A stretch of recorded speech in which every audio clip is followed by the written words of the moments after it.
Hey guys, how's it going? Thanks for checking the video out.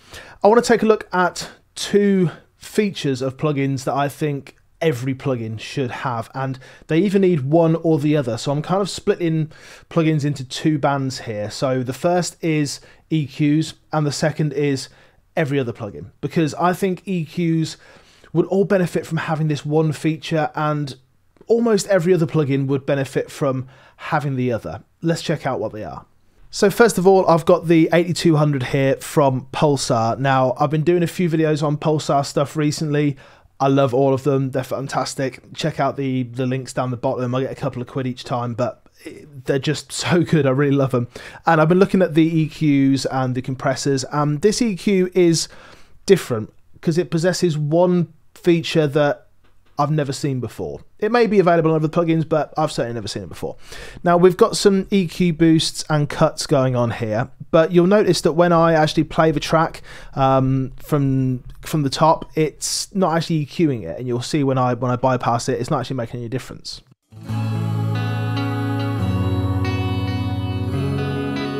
So there's nothing really going on there.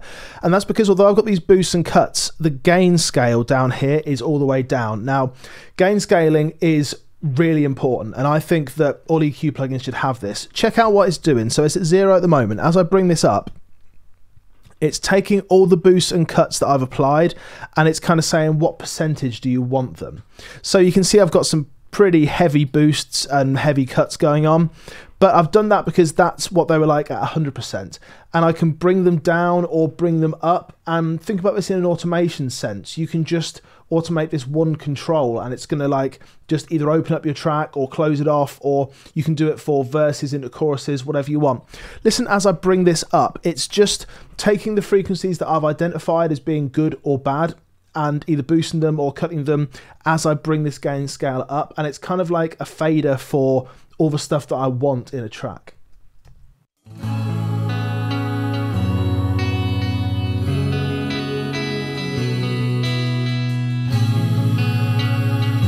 So now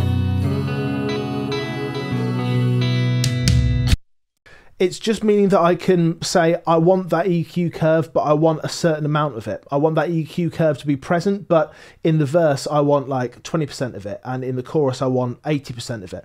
Just allowing you to kind of scale that and keep that overall curve, but just more or less of it. I think every EQ plugin would benefit from having something like this. I've not really seen it before other than this, the 8200 from Pulsar. I think it's fantastic. The other feature that wouldn't really work with EQ because you're kind of doing it anyway is multiband. Now, multiband everything. If you've got a plugin, then I want to be able to multiband it. Isotope are really good for this because in Neutron, Ozone, Nectar, you can multiband basically everything. And I love to do multiband transient shaping. I love to be able to say, right, I want some more sustain in the low end, but I don't want that to affect the rest of the frequency spectrum.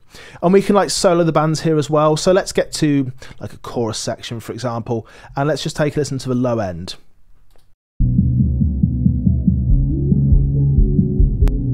So without it,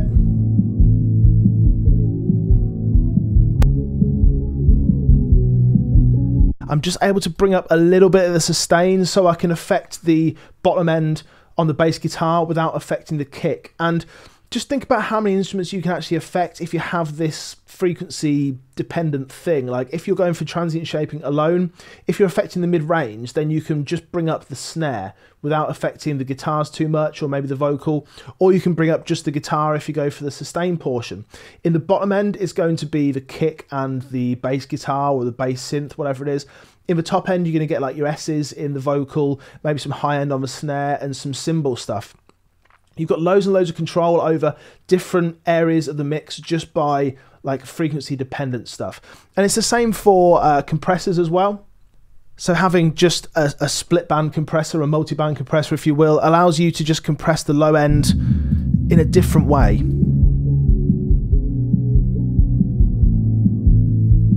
Maybe you want to go like really gentle on the bottom end and bring that threshold down. So a ratio of like just under 2 to 1. Make it so it's really slow but fast to release. So you're kind of gently hugging that bottom end, but then the mid-range, you want to attack it in a slightly different way. You want to be quite aggressive with this. And I don't